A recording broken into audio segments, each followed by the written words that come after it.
복을 주시기를 원합니다. 감사합니다. 오늘 우리에게 주시는 하나님의 말씀은 사도행전 7장 46절부터 53절까지입니다. 원래 전체 본문은 사도행전 7장을 다루어야 하는데요, 이 양이 많기 때문에 사도행전 7장 46절부터 53절까지 저희가 이 본문을 먼저 읽도록 하겠습니다.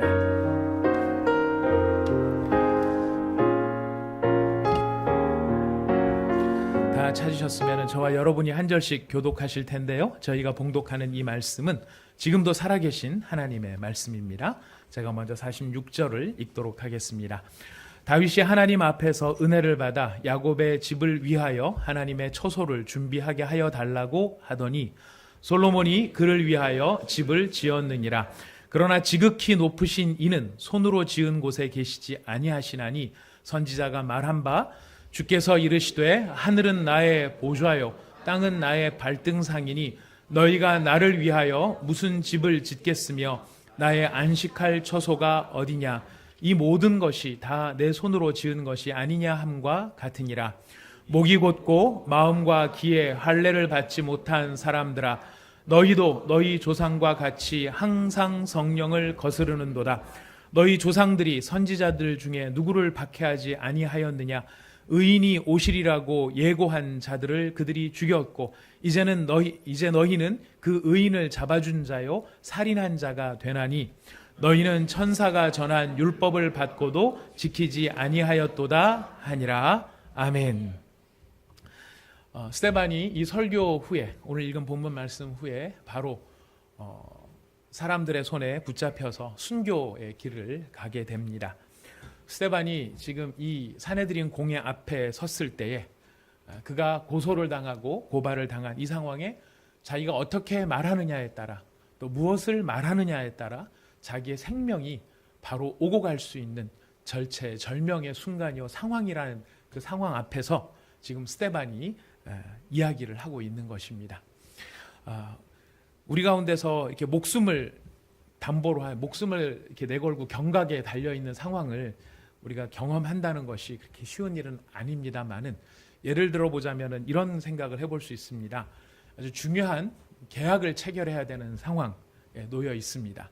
그것이 꼭 CEO가 아니더라도 이 담당자로서, 프로젝트를 추진하는 담당자로서 내가 지금 이 사람한테 내가 어떻게 어필을 하고 말을 하고 태도를 보이느냐에 따라서 우리 회사가 살아날 수도 있고 그대로 주저앉을 수도 있는 그런 상황에 우리가 그 사람을 대면하여 한마디 한마디 말을 한다라고 한다 그러면 우리는 어떤 심정을 가지고 그 사람에게 이야기를 하겠습니까? 실실 웃으면서 사장님 오셨어요? 오늘 좀 이거 좋아 보이시네요? 이렇게 이야기할 사람들은 아마 한 사람도 없을 것입니다. 뭔가 긴장하지 않을 수 없을 것이고요. 그 한마디 한마디가 그 사람에게 전달되기를 바라고, 또 내 입장이 잘 전달이 되어져서 이 계약이 잘 성사가 돼서 체결이 돼서 우리 회사가 일어나야만 하는 그런 상황이라고 한다면 우리는 눈빛 하나도 다를 것이고요. 옷 하나를 입어도 다를 것이고, 들어가기 전에 아마 수없이 자기 자신을 돌아보면서 들어가지 않을까 생각이 듭니다. 회사를 경영하는 입장에서도 중요한 이 계약 체결의 순간에 있어서 사람들이 이렇게 긴장할 수밖에 없다면, 이것은 계약의 문제가 아니라 자기가 죽느냐 사는 자가 걸려있는 가장 심각한 상황 속에 그가 하는 한마디 한마디는 그냥 아무렇게나 생각나는 대로 대충 이렇게 던져지는 이야기들이 결코 아닐 것이라는 것입니다. 그래서 우리는 스데반의 설교를 7장의 이야기를 이렇게 쭉 듣다 보면은 그냥 우리가 잘 아는 그 이스라엘의 역사, 창세기의 역사를 이렇게 그냥 되짚어서 이야기하고 있구나, 이런 느낌이 드는 이야기들이지만은 지금 왜 스데반이 자신의 목숨이 경각에 달려있는 이 상황에 이런 이야기들을 하고 있을까라고 하는 질문을 가지고 우리가 스데반의 설교를 생각을 해본다면 그가 여기서 말하려고 하는 주제가 무엇인지를 선명하게 이해할 수 있게 될 것입니다. 스데반은 두 가지 면에서 고소를 당했습니다. 하나는 예수가 지금 이스라엘 백성들이 애지중지하고 가장 소중하게 여기는 자기네들의 신앙심의 결정체가 성전입니다. 근데 예수님께서 그 성전을 허물어라, 내가 사흘 만에 다시 일으키리라 했었던 바로 그 말씀, 그 말씀을 빌미 삼아서 예수가 성전이 필요 없다고 했다. 예수는 성전을 부시라고 했다. 예수는 성전 회파자다. 이렇게 스데반이 가르쳤다고 고발을 한 것입니다. 두 번째 고소를 한 것은 예수께서 모세의 율법이 더 이상 필요 없다. 모세의 율법을 바꾸어야 한다. 예수는 성전 회파자일 뿐만 아니라 우리가 전통적으로 지켜온 가장 중요한 하나님의 말씀, 이 말씀의 가치를 폄훼하는 바로 아주 나쁜 사람이 예수인데, 스데반은 바로 그 예수를 증거하고 있는 사람이고, 그 예수가 살아났다고 이야기하면서 살아난 그 예수 때문에 바로 이 성전이 허물어질 것이고 모세의 율법도 없어질 것이라고 바로 그렇게 이야기하고 있다라고 고소를 당했던 것입니다. 바로 그런 위기의 상황 가운데 바로 스데반이 입을 열어 자신의 생각, 자신이 깨닫게 되어진 진리의 말씀을 그 사내들인 공회 앞에서 이야기를 합니다. 우리는 결론을 알고 있습니다. 그 사내들인 공회에서의 스데반의 이야기는 사람들의 분노를 삭히거나 사람들이 이해할 수 있는 감정을 차분하게 만들어 주었다기보다는 오히려 그들을 격동시켰고, 그 격동된 나머지 어이없는 일이 벌어지는데요. 여러분이 사내들인 공회라고 하는 게 그냥 무슨 이렇게 동네 마을회관에서 모인 동네 이장 아저씨들의 모임이 아니, 이 사내들인 공회 굉장히 엄숙하고 진지하고 사실은 굉장히 성숙한 사람들이 모여 있는 데가 사내들인 공회였습니다. 오늘 우리나라 이 법 체계나 우리가 지금 국회나 사법 체계를 보다 보면 이게 원칙이 있는 것인지, 안 그러면 시대의 흐름에 따라서 이렇게 저렇게 휩쓸려 다니면서 바른 진리의 가치를 추구한다기보다는 뭔가 이렇게 선명하지가 않은 느낌들을 우리가 가지면서 참 답답하다. 한 번씩 정권이 바뀔 때마다 이런 모습을 반복해서 봐야 된다는 것이 참 답답하다. 이런 생각이 우리 가운데 들기도 하는데요. 지금 이 사내들인 공회라고 하는 것은 더 엄격한 곳입니다. 이 사형을 만약에 언도로 해야 될 죄를 저지른 사람이 있으면 이 공회원 멤버들이 숙려 기간을 갖습니다. 이틀 동안 회의를 중단을 하고 두 사람씩, 전체 멤버들이 함께 모이는 게 아니라 두 사람씩 돌아가면서 밤새 이 사람에 대한 이야기를 토론을 하는 것입니다. 이 사람이 죽어야 되는 사람이냐, 그 정도로 죄인이냐, 증거는 있느냐, 이 증인들은 확실하게 신뢰할 만한 사람들이냐, 이런 것들을 밤새 논의를 하고 2, 3일간의 숙려 기간을 거친 다음에 어느 한 사람이 이렇게 주도를 하는 것이 아니라 제일 먼저 누가 발표를 하게 돼 있냐, 의견을 발표할 수 있게 돼 있냐면은 나이가 제일 어린 사람이 자기의 의견을 발표하는 것으로 시작하게 돼 있었습니다. 왜냐하면 나이가 제일 많은 사람부터 발표를 하면 그 사람이 권위가 있기 때문에 그 사람의 의견을 따라가지고 그 밑에 있는 사람들이 다 따라갈 수 있는 위험이 있다 보니까 의견을 발표할 때도 제일 어린 사람이 제일 먼저 발표를 할 수 있도록 기회를 주었고, 그래서 특정한 사람의 의견이 전체 회의에 영향을 미치도록 만들어진 굉장히 사려 깊은 회의체가 이 사내들인 공회였다는 것입니다.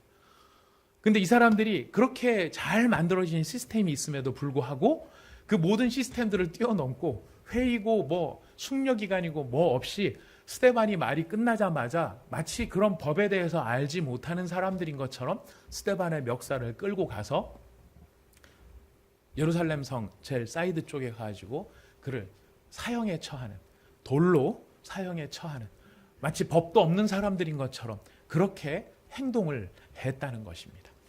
바로 그렇게 행동을 할 만큼 이 스데반이 한 설교는 그들에게 엄청난 정말 이 영향력을, 부정적인 영향력을 미친 거죠. 그런 영향력을 미쳤던 것이 스데반의 설교입니다. 자, 그렇다면 도대체 스데반이 설교한 내용이 어떤 내용이었기 때문에 이 사람들이 이성을 놓은 짐승처럼 이렇게 변했던 것인가? 스데반이 한 내용의, 스데반 설교의 내용을 우리가 이해하기 위해서 제일 키가 되는 말을 먼저 좀 찾아야 됩니다. 여러분, 사도행전 7장에 2절 말씀을 같이 한번 읽어보도록 하겠습니다. 사도행전 7장 2절 말씀 같이 읽어보시겠습니다. 시작. 스데반이 이르되 여러분 부형들이여 들으소서. 우리 조상 아브라함이 하란에 있기 전 메소포타미아에 있을 때 영광의 하나님이 그에게 보여. 여기서 제일 중요한 키가 되는 말씀, 그리고 앞으로 이 스데반이 7장 전체를 걸쳐서 하는 이야기 가운데 가장 핵심적인 밑에 깔려지는 가장 중요한 단어가 무엇이냐면 영광의 하나님이라는 단어입니다. 오늘날 우리는 하나님의 영광, 영광의 하나님 이런 이야기를 굉장히 익숙하게 쓰고 있기 때문에 전혀 거리낄 것이 없고 낯설 것도 없는 단어입니다만 여러분 놀랄 일이 뭐냐면요. 영광의 하나님이라는 단어가 성경 66권 전체를 통틀어서 딱 2번 나옵니다. 좀 의외죠?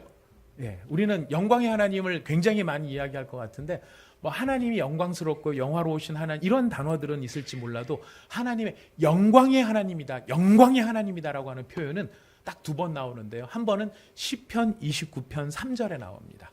시편 29편 3절에 한 번 나타나고요. 그 다음에 지금 스데반이 지금 이 자리에서 자기의 죽음에 죽을지도 모르는 그래서 결국은 죽게 되는 이 상황 속에 그가 꺼낸 가장 중요한 키워드는 영광의 하나님이다라는 것입니다. 우리가 하나님의 영광이나 영광의 하나님, 영광이라는 단어를 생각하면 보통 찬란함, 아름다움, 멋짐, 기가 막힘, 뭐 환상적인, 판타스틱, 뷰티풀, 엘레강스 뭐 이런 것들을 많이 생각을 합니다. 그러나 영광이라는 말의 히브리어를 보면은요, 카보드라고 하는 말을 쓰는데 이 뜻의 핵심은 뭐냐면 무겁다라는 뜻이에요. 많다라는 뜻도 있습니다. 많다라는 뜻도 있지만 그 많음으로 말미암아 강조되는 건 뭐냐면 양이 많다는 게 아니라 많은 양 때문에 무겁다라는 것입니다. 그래서 성경이 말하는 이 영광, 카보드라고 하는 말을 우리가 잘 이해하기에 적절한 모습이 뭐냐면 피조물 가운데서 그걸 찾기에 적절한 게 뭐냐면은 에베레스트 산. 예를 들자면 그런 것입니다. 인간이 그 앞에 섰을 때 정말 그 질감 앞에, 그 무게감 앞에 정말 압도되어질 만한 그런 무게감 앞에 설 때 바로 그 많지만 많은 것 때문에 그 무게감이 느껴지는 것, 진중함이 느껴지는 것. 달리 표현하면 하나님의 영광의 하나님이라는 것은 무슨 뜻이냐면 가볍지 않으시다. 다르게 표현하면 요동하지 않으신다. 흔들리지 않으신다. 결코 흔들리지 아니하시는 그런 진중한 무게감이 있으신 하나님. 참 이거 참 표현이 뭐합니다. 저희가 에베레스트 산 앞에 가갖고 이 설교를 했어야 느낌이 좀 더 왔을지도 모르겠는데요. 바로 영광의 하나님이라고 하는 것에 있어서의 그 가장 핵심적인 뜻은 하나님이 찬란하다, 보기 좋다, 멋있다라는 차원이 아니라 하나님은 흔들림이 없으신 하나님이시다. 요동하지 않으시는 하나님이시다. 왜 요동하지 않는 하나님, 그 영광의 하나님을 스데반은 선포하고 있는 것일까요? 그것은 영광의 하나님이라고 했을 때 가장 중요한 것은 하나님은 하나님께서 무엇인가를 계획하신 것이 있으시다면 그 계획을 이루는 일에 어떠한 방해나 어려움이나 불가능한 것들이 찾아온다 할지라도 하나님은 그 앞에서 결코 흔들리지 아니하시고 요동하지 아니하시고 당황하지 아니하시고 계획하신 바를 끝까지 이루시는 바로 그런 하나님이시기 때문에 그 영광의 하나님이라고 했었을 때는 바로 그런 무게감이 있으신 하나님이라는 뜻으로 지금 스데반은 선포하고 있다는 것입니다. 하나님이 역사 가운데서 당황할 일이 한두 가지가 아니죠. 우리 가운데서 제일 가슴 아픈 인생의 경험이 있다면 배신과 거절의 경험일 것입니다. 믿었던 사람한테 배신당하고 내가 간절히 정말 그 마음으로 좋아하고 있었던 사람한테 거절을 당하는 것만큼 어려운 일이 없습니다. 이 사랑의 실패를 통보받았을 때 찬 사람이 편하게 잡니까? 채인 사람이 편하게 잡니까?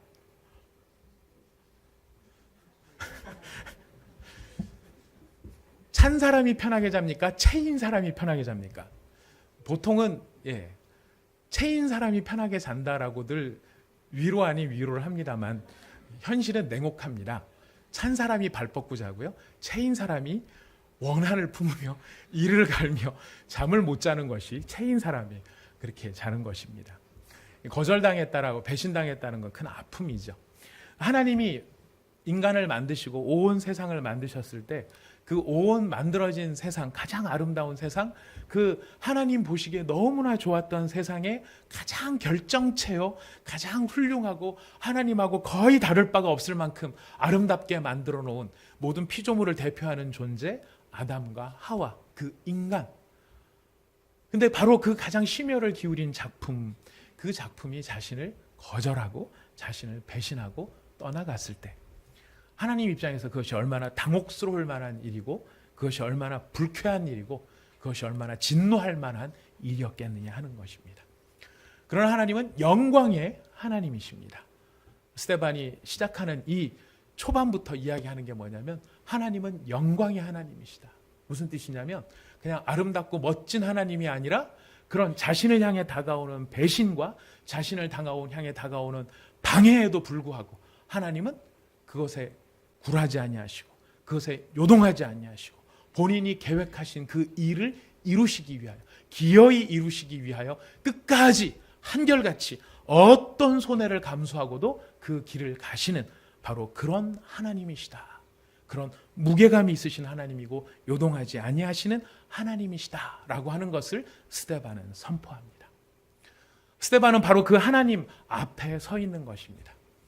자신이 핍박을 당하고 환난을 당하고 고초를 당하고 어려움을 당하고 심지어는 내가 여기서 살아남을지 죽을지도 모를 상황이지만 그가 지금 바라보는 것은 그를 향해 돌을 들고 있는 적대감 넘치는 사람들의 눈빛이 아니라 어떤 상황에서도 요동하지 않고 흔들리지 않고 바로 본인이 작정하신 바를 이루시기 위해 묵묵히 그 길을 걸어가고 계시는 바로 그 하나님 앞에 지금 스데반은 서서 선포하기를 내가 하는 모든 것이 어떤 하나님을 지금 선포하는 일이라고 얘기하는 것입니까? 영광의 하나님을 선포하고 있는 일이다. 그리고 내가 하려는 모든 이야기는 바로 그 요동하지 않는 영광의 하나님이 어떤 역사를 이루어 가셨는가, 그것을 스데반은 이야기하려고 하는 것입니다.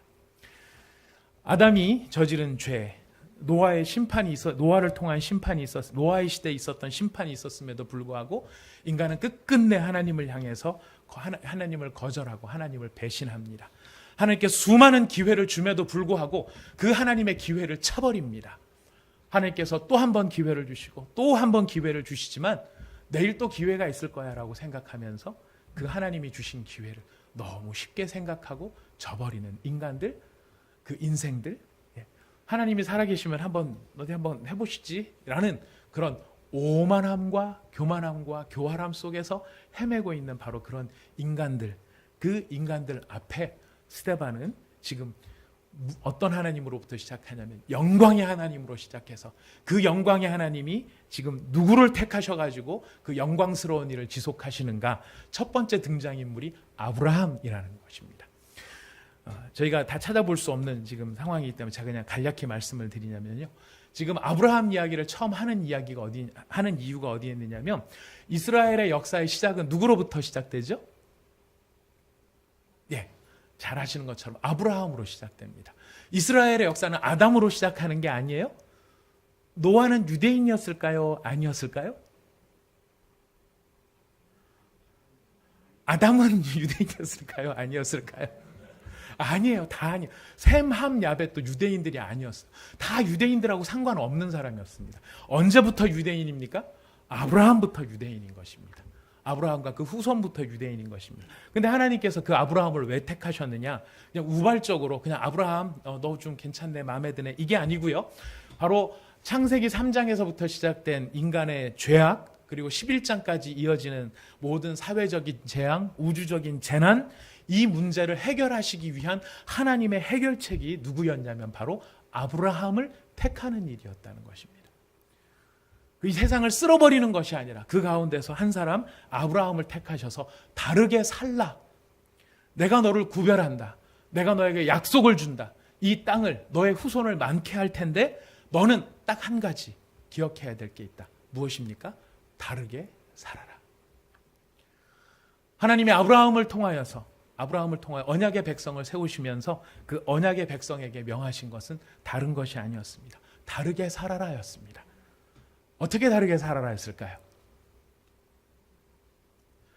하나님께서 갈대와 우르에서 아브라함을 끄집어내실 때 아브라함한테 다르게 살아라고 그랬을 때 다르게 살았을, 갈대와 우르 사람들이 살았던 거랑 다르게 살아야 되는 게 부르셨습니다.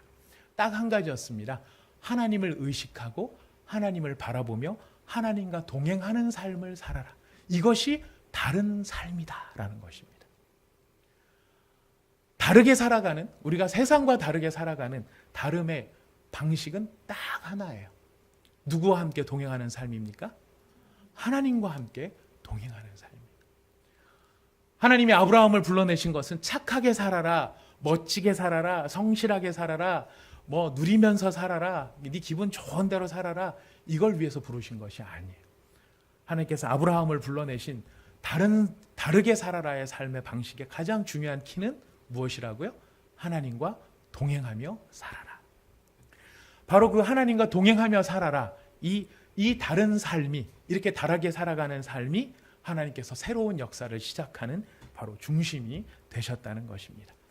바로 그런 하나님께서, 영광의 하나님께서 요동하지 아니하시고 아담에게서 찾기를 원하셨던 것을 지금 아브라함에게서 다시 찾으시면서요, 하나님께서 이 구원의 역사를 이루어 가시는데, 바로 그런 영광의 하나님께서 매 시대마다 하나님의 이 영광스러운 구원을 이루어 가시려고 합니다. 아브라함에게 주셨던 약속, 너의 후손들이 많아질 것인데, 그 후손들은 숫자가 많아지는 사람들이 아니에요.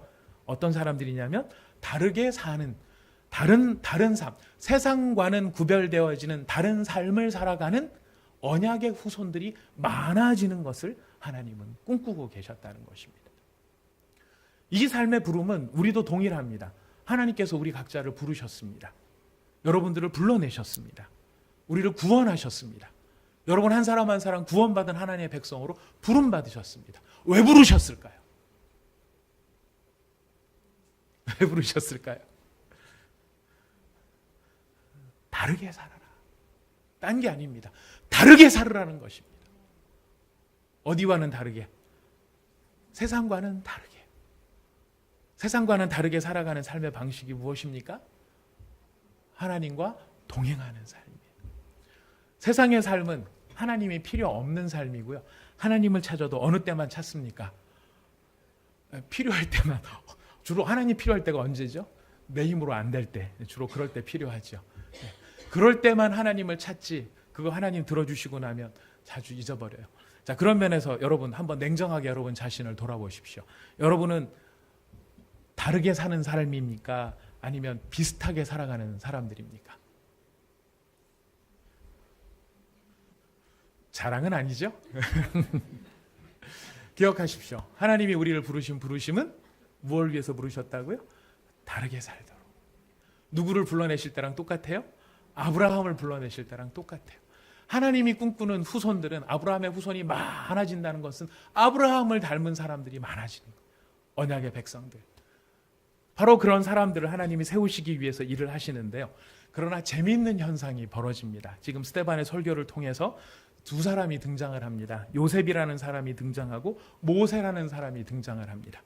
왜 스데반은 하고 많은 구약의 사람들 중에서 요셉을 불러내고 모세를 불러낼까요? 그 샘플로 들고 있을까요? 이유는 하나입니다. 바로 요셉과 모세가 공통점이 있는 어떤 부분이 있어요.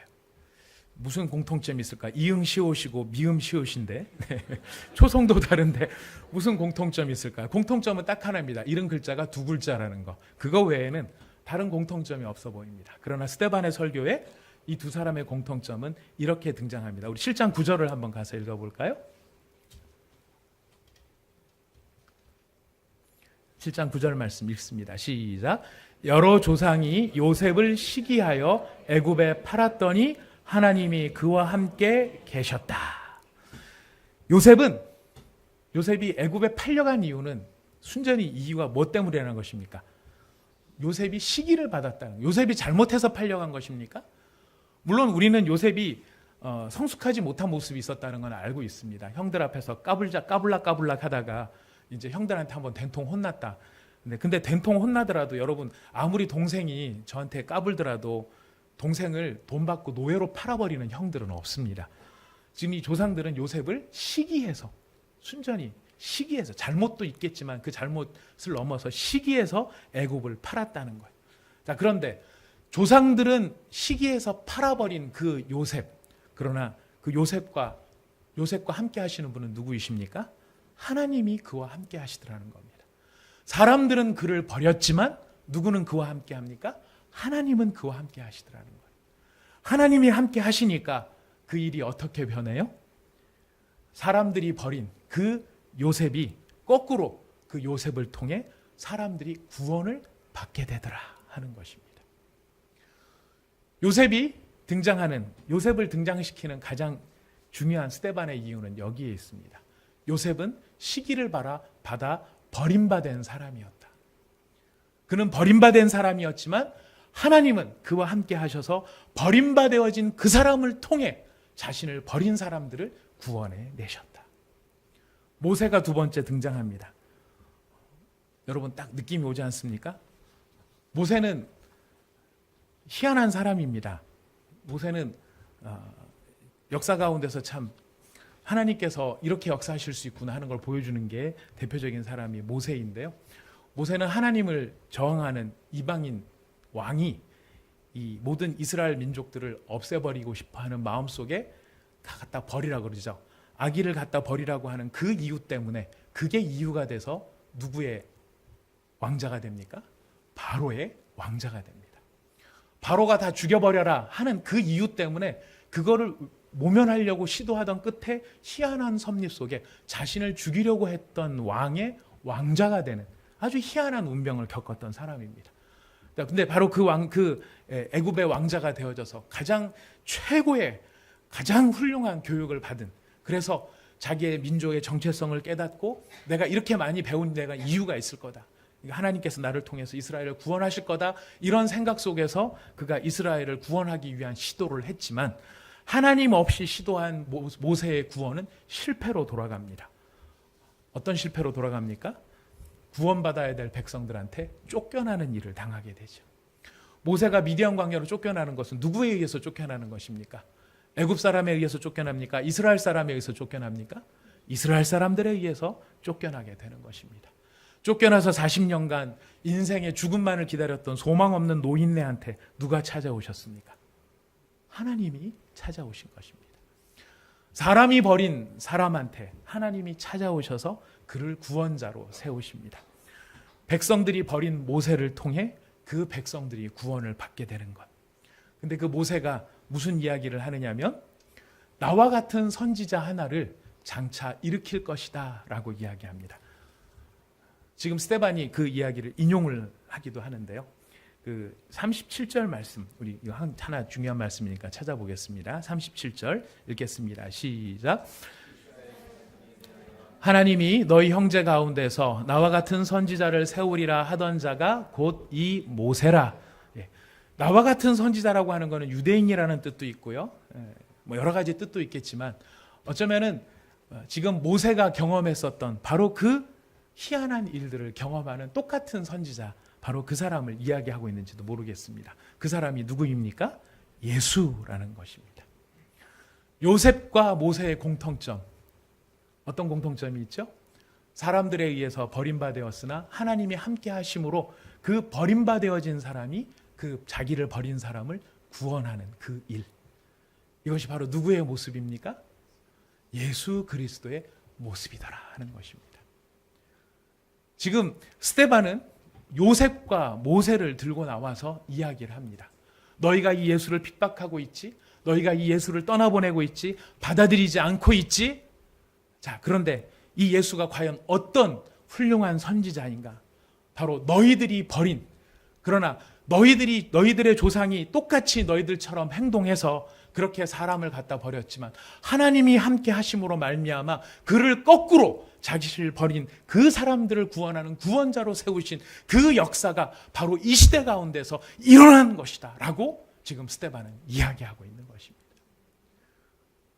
그 이야기가 왜 이 사람들한테 가슴 아픈 이야기가 됐을까요? 바로 자신들이 누구랑 똑같이 행동하고 있어요? 자신들의 조상들이랑 똑같이 행동하고 있더라는 것입니다. 예수님을 받아들이기보다는 예수님을 배척함으로, 그 예수님을 배척하는 정도가 아니죠. 예수님을 어떻게 했습니까? 십자가에 못 박아 버렸다는 거예요. 그리고 뭐만 붙들고 있습니까? 성전만 붙들고 있는 것입니다. 하나님의 구원을 바라보지 못한 채 자신이 쌓아놓은 종교적인 덕과 권위만을, 그것만을 붙잡고 살아계신 하나님을 바라보지 못하는 눈이 가려진 존재, 바로 그 사람이 지금 예수님을 십자가에 못 박아버린 사람들이었다는 것입니다. 이스라엘 백성들이 성전만을 붙잡고 있었던 것, 이건 참 안타까운 일인데요. 지금 스데반이 적나라하게 이야기하는 핵심적인 건 뭐냐면 성전이 우리 이스라엘 역사에 과연 얼마나 존재했었느냐, 그 얘기를 하고 있습니다. 성전이 없었던 시대가 있었다. 광야교회의 시대가 있었다. 솔로몬과 다윗이 잠깐 성전을 세웠지만 그 성전은 곧 불타버리고 없어졌다. 그리고 너희는 이 성전이 하나님이 우리와 함께하는 상징이라고 이야기하는데 그 성전은 지금 우리가 읽은 본문 말씀이죠. 하나님이 사람의 손으로 지은 것에 거할 수 있겠느냐? 사람의 공로가 하나님의 영광을 나타낼 수 있겠느냐라고 이야기를 합니다. 인생의 가장 큰 착각이 무엇입니까? 바로 지금 스데반의 입술을 통하여서 주장하시는 바 하나님의 메시지는 이것입니다. 하나님은 거룩한 곳에 거하시는 분이 아니라는 것이에요.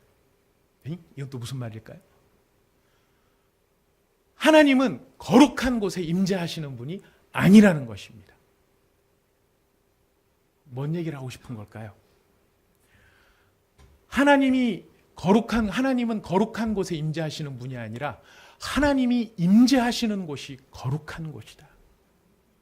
다윗은 지금 스데반은 이 이야기를 하고 싶은 것입니다. 인간이 만들어 놓은 가치와 공로와 내가 만들어 놓은 자랑할 거리가 내가 거룩한 것이 되어서 그게 공로가 돼서 하나님이 내게 임재하시는 것이 아니라는 것입니다. 내가 목사니까 하나님이 임재하시고, 내가 훈련을 받았으니까 하나님이 임재하시고, 내가 어려서부터 우리 집안이 4대니까 하나님이 임재하시는, 거룩한 집안이라 하나님이 임재하시는 것이 아니라 하나님이 임재하셨기 때문에 우리가 거룩한 존재가 되었다. 그것을 잊지 말아야 한다. 이것을 놓치면은요, 우리가 누구처럼 되느냐면 예수님을 쫓아냈던 이스라엘 백성들처럼 되고 만다는 것이. 하나님이 임재하시니까 내가 거룩한 사람이 되었고, 하나님이 내 가운데 계시니까 내가 구별된 존재가 되었는데, 그 존재의 가치를 착각해서 내가 쌓은 공로와 내가 가지고 있는 조건과 내가 가지고 있는 상황을 통해서 나를 입증하려고 하다 보면 누구를 배척하게 됩니까? 예수를 배척하게 되는 것입니다. 그 거꾸로도 마찬가지입니다. 나는 가진 게 없고, 나는 지금 믿은 지 얼마 안 됐고, 나는 지금 초라하고, 나는 지금 실패했고, 나는 지금 죄 가운데 넘어졌어. 그래서 나는 하나님 앞에 설 수 없어. 라고 주저하고 있는 우리를 향해 거꾸로 던지는 복음의 메시지는 무엇입니까? 하나님은 거룩한 곳에 임재하시는 분이 아니라 하나님이 임재하신 곳이 거룩한 곳이다. 그렇다면 우리의 못남과 우리의 모자람과 우리의 부족함이 하나님의 거룩함을 가릴 수 있는 이유가 될 수 있습니까? 될 수 없다는 것입니다. 우리의 우리됨의 존재는 우리 스스로가 만들어 놓은 경험과 경력과 내가 누구를 알고 있고 누구랑 얼마나 친하냐가 우리의 존재 가치를 키워주는 것이 아니라 바로 우리 가운데 임재하시는 거룩하신 성령. 사람들은 배척했을지라도 누가 함께 하니까? 하나님이 함께 하시니까 그가 구원자로 하나님의 큰 일을 이루셨던 것처럼 우리가 우리됨의 존재는 우리 가운데 누가 임재하실 때? 하나님이 임재하실 때. 신약시대에는 어느 하나님께서 우리에게 임재하십니까? 성령 하나님께서 우리 가운데 임재하시는 것입니다. 여러분은 거룩한 분들이십니까? 순수한 질문입니다. 여러분은 가치 있는 존재들이십니까?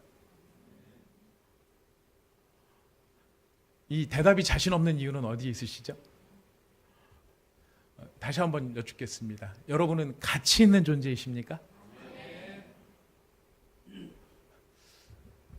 제가 부흥사 목사님들한테 별로 안 좋아했던 게 반복해서 자꾸 똑같은 거를 빤한 걸 질문하는 것 때문에 부흥사 목사님들을 별로 안 좋아한 면이 있었는데 심정이 이해가 됩니다. 오죽하면 그랬을까라는 생각도 듭니다. 여러분은 가치 있는 존재입니까? 왜죠? 성령이 우리와 함께 하시니까. 우리의 경험이나 우리의 수준이나 우리의 실력이나 우리의 사회적 지위가 아니라 우리를 가치 있게 만드는 것은 누가 우리 안에 계시기 때문입니까? 성령 하나님께서. 성령 하나님이 우리와 함께 하신다면 우리는 사람들에게 배척을 받을지언정 어떤 소망을 갖게 됩니까? 나를 배척한 그 사람들을 위해 쓰임받을 수 있는 사람이 되겠구나 하는 소망까지도 우리는 가질 수 있게 된다는 것입니다. 우리가 이 성령님을 떠나 나 자신만을 붙들고 성정만을 붙들 때 우리는 예수를 배척하는 사람도 그런 위험성에도 처해질 수 있지만, 우리가 하나님 앞에 거룩한 존재, 가치 있는 존재, 영광스러운 존재가 될 수 있는 것은 바로 성령 하나님이 내 안에 계심을 믿고 또 성령 하나님을 날마다 새롭게 초청하며 그 성령 하나님과 함께 동행함으로 말미암아 우리가 어떤 하나님의 백성인 것을 선포하는 것입니까? 영광의 하나님, 요동함이 없으신 하나님, 나의 못남에도 요동함이 없으시고 나의 부족함에도 요동함이 없으시고 내가 반복해서 짓는 죄에도 불구하고 요동하지 아니하시고 내 영혼을 붙잡으셔서 기어이 어떻게 만드시는 하나님? 거룩하게끔 만들고야 만드시는 그 하나님, 그 하나님의 백성인 것을 우리가 확인하게 되는 자리, 바로 그것이 성령 강림절의 의의라고 생각합니다. 영광의 하나님께서 우리와 함께 하십니다. 영광의 하나님이 우리를 떠나지 아니하십니다. 영광의 하나님이 우리 안에 함께 거하시면서 모든 요셉을 요셉되게, 모세를 모세되게, 예수를 예수되게, 공통점이 있네요. 셋 다 시옷입니다. 요셉, 모세, 예수, 그 동생 은수. 네. 이거 박수 치면 안 됩니다. 이거 그런 뜻으로 한 얘기 아닙니다. 말씀을 정리하자고 잘못하면 이단 나오게 생겼습니다. 이거 안 됩니다. 이런 분이 죄송합니다. 하나님 너무 죄송합니다. 네. 잊지 말자는 뜻입니다. 잊지 말자는 뜻입니다. 공통점 한 가지가 뭐라고요? 공통점 한 가지는 시옷이 아닙니다. 오늘 죄송합니다, 하나님. 공통점은 딱 하나입니다. 사람이 버릴지언정 누가 함께 하시면? 하나님이 함께 하시면. 버린 사람들조차도 구원해낼 수 있는 하나님 닮은 사람이 될 수 있는 것. 그것이 누구의 능력이라고요? 성령의 능력이고. 우리가 온전히 하나님 앞에 거룩한 백성, 요동함이 없는 백성이 될 수 있는 것도 우리가 우리의 자신을 자랑하는 것이 아니라 우리 안에 누가 계실 때? 성령님이 계실 때, 하나님이 함께 계실 때, 여러분 우리는 바로 그렇게 요동하지 않는 하나님의 영광의 하나님의 자손으로 우리도 살아가게 될 것입니다. 이번 성령 강림절에 여러분 더욱 성령님을 사모하시고 날마다 성령님을 사모하셔서, 자, 다시 결론적으로 서론에 있던 말씀으로 결론을 내립니다. 우리를 왜 부르셨다고요? 우리를 왜 부르셨다고요? 다르게 살라고. 다르게 사는 삶의 방식이 무엇이라고요? 하나님과 동행하는 삶, 그것이 성령 충만한 삶입니다. 꼭 기억하시기를 바라겠습니다. 우리 함께 잠깐 기도하도록 하겠습니다.